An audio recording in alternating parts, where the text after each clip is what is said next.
Hello guys, আবারও চলে এসেছি একটা নতুন ব্লগ নিয়ে। আজকে একটু শরীরটা খুব খারাপ ছিল, তার জন্য মানে খাওয়া দাওয়ার কোনো প্ল্যান ছিল না। তো হঠাৎ করে আমার বড়মশাই বলে যে চলো একবার এসো, তাই টোটো ধরে চলে গেছিলাম। তারপর উনি হাফ প্যান্ট পরে বেরিয়ে এসেছিলেন, দই কিনে ঘুরে বেড়াচ্ছে, কেন কি জানি না। সে একটা কিছু একটা সারপ্রাইজ দেবে সেই জন্য।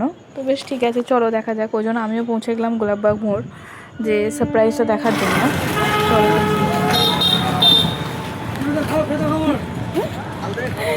পায়ে জুতো ছিঁড়ে গেছে, এদিকে দই কিনে বেড়াচ্ছে, একটা জুতো কিনবে না। গাড়ির ব্যাটারি নেই।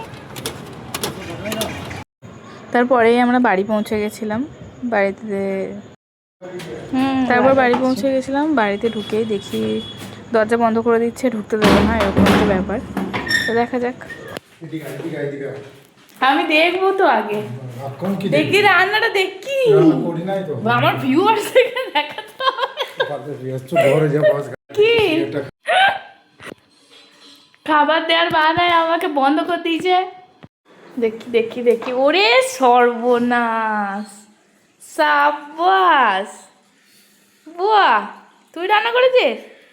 তুমি রান্না করেছো? এটা কি? আমাদের হোটেল লাইনে কারি। হোটেল লাইনের কারি। বাহ, তোমার ভাত কয়? সাবাস সাবাস, thank you thank you thank you thank you thank you thank you. এই হচ্ছে রান্নার অবস্থা। রান্নাঘরের অবস্থাটাও দেখায়। এই বাসন রান্না করে এরকম ঘর বউ যে বর যেন ঘরে ঘরে হয়, সবার হোক, তাই তো? বাহ, তোমার ভাত? লে তো খা খাবো তো। দুর্দান্ত।